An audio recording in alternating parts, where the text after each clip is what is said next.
All right, so in this video, I'm going to go through and talk about the problems that I circled on quiz 6D, just because it looks like you might want some, or you look like you would need some additional explanation on what to do.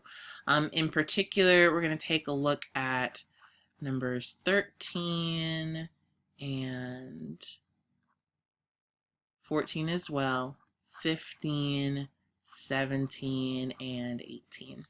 Okay, so let's go ahead and get started with number 13. Now 13 and 14 were both problems where you were asked to solve by factoring, and once you find the roots, then it wanted you to check the answers. I'm not super fussy about checking the answers per se. I know that's probably a horrible thing, but what I do want to make sure you do is that you factor and find the roots. So for example, with number 13, you have x squared minus 42 plus 3x equals 2x. Okay, and you are correct in subtracting 2x from both sides. So you have x squared minus 42 plus x. Remember to say that it is equal to 0. This is important because we're solving for x. We're trying to figure out what x equals. With this setup, our terms are not in the order that we would normally see them. Not a worry, just move them around so that they are in the correct order. So you'll have your squared term first. Then we want to have our single x to go next, and since it's plus x, we're going to make it plus x. And this is a minus 42, or subtracting 42, so there it is, minus 42 equals 0. From here, we know how to go through and do the x and solve it out for factoring. So what multiplies to give me negative 42, but adds to give me a positive 1? That would be 6, negative 6, and positive 7. So once I factor that, that means I have x minus 6, x plus 7. It is equal to 0. Do not forget this part. I've seen that multiple times where you've forgotten this. Don't forget this part, because this is where you go off and say, okay, well, because of this first parentheses, x could be 6. And because of this second parentheses, x could be negative 7. Once you get to this point, this is when you've actually completed the problem. So it's not just simply factoring it out to find how this particular polynomial breaks down, but it's actually going through, setting it equal to 0, and finding what each of those potential x values are. That's how you'd finish it up. Right, so that's number 13. We'll try this again with number 14. Here we go. Excellent. So with number 14, something similar, we have 2x plus 15 equals x squared. Okay, so you were correct in saying that you would have x squared minus 2x minus 15. Again, don't forget equal to 0. Very, very important. You went through and broke it down on this one. Very nicely done. And you said it was x minus 5 and x plus 3. Okay, part that you're missing was that it was equal to 0. This is important because, like we said, this is where we can actually find our different x values, because they want us to solve for x. So here we get that x would equal 5, and here we would get that x would equal negative 3. Because when you have a negative 3 in here, it'd be negative 3 plus 3, which gives us 0, which is what we have here, or 5 minus 5 gives us 0. Okay. So for number 14, this is what we're wanting for that final answer. So let's take a look at number 15. So with 15, this one was a little bit of an interesting setup. We had x plus 4 over x minus 8 equals 7.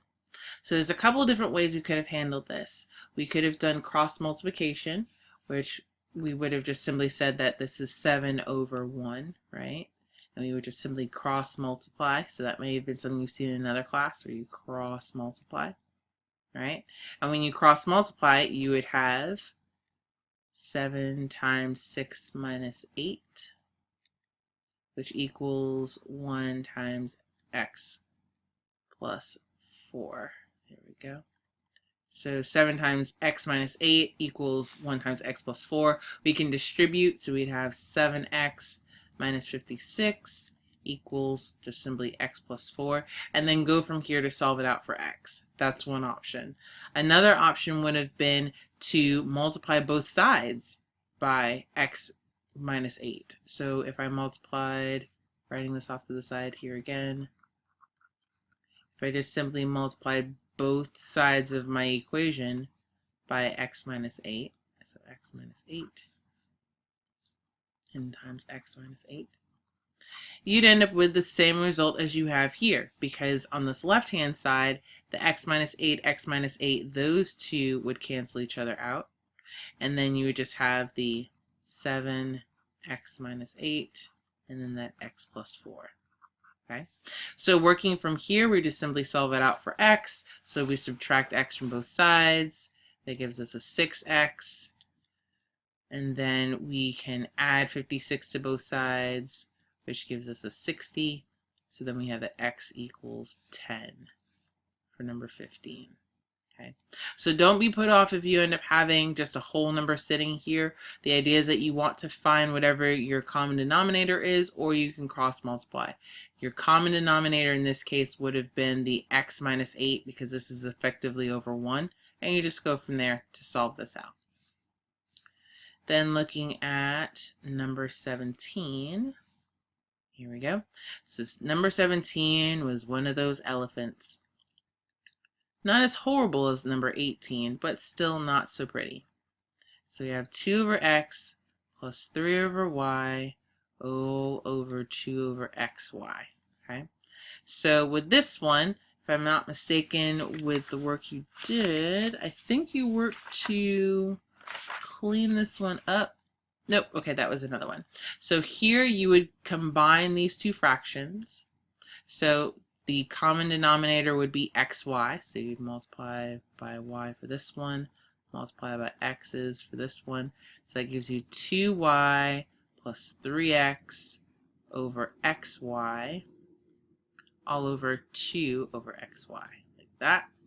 Okay, and from here you're dividing fractions, so we'll just flip the second and multiply it. So we have 2y plus 3x over xy. And I'm just going to simply put multiply and flip this second fraction over, and I have xy over 2.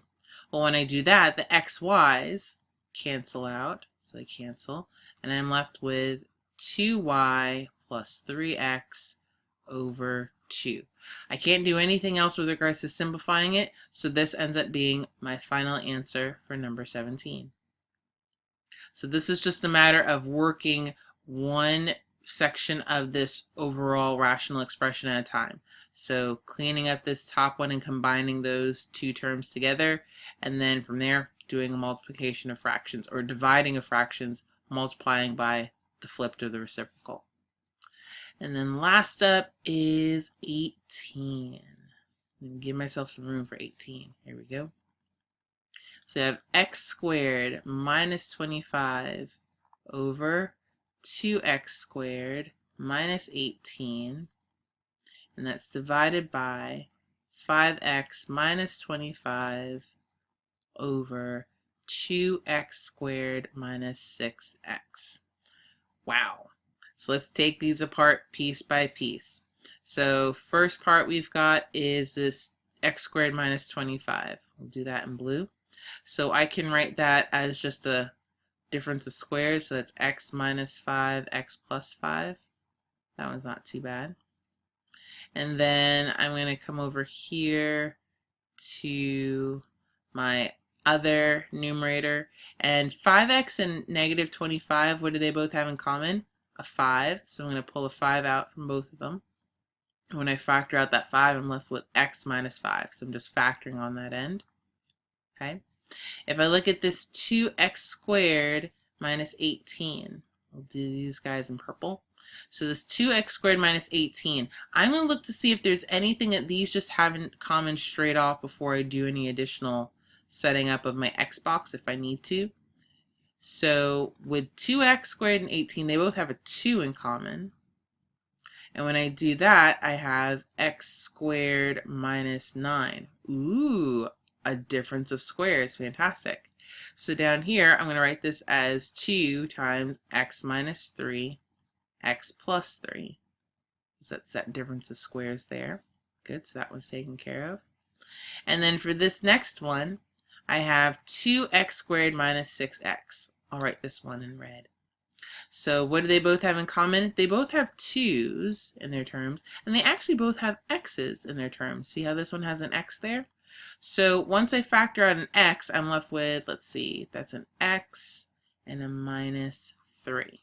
So 2x squared minus 6x becomes 2x on the outside factored, and then x minus 3 is left on the inside of those parentheses. There we go. Okay, so now when I'm working this one out, I'm going to need to flip that second fraction. So let me go ahead and do that here. So x minus 5, x plus 5. I'm just going to write it all in blue now. I wrote it in those different colors so we could follow what was going on in each section. Let's see, x minus 3, x plus 3, okay. And then multiplied by 2x over x minus 3, because I'm just flipping that second fraction. There we go. All right, so now that we've done that, let's see what cancels out. So x minus 5, those are gone. X minus 3, they're gone. Ooh, and 2's, so I can cancel out the 2's as well. So once I do that, I'm left with, let's see, I've got an x plus 5, and I have an x there. And then that's over, let's see, 5, and an x plus 3. So I've got an x plus 3 here and a 5.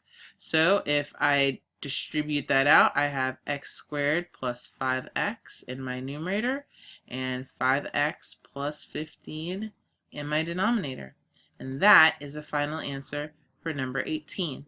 So when you're going through and doing your factoring for these types of problems, keep in mind that you may have to factor out something like a 2 or an x before you can go through and see the full meatiness of its factoring, okay? So hopefully this helped with looking at these 5 problems, and if you still have some questions, just let me know.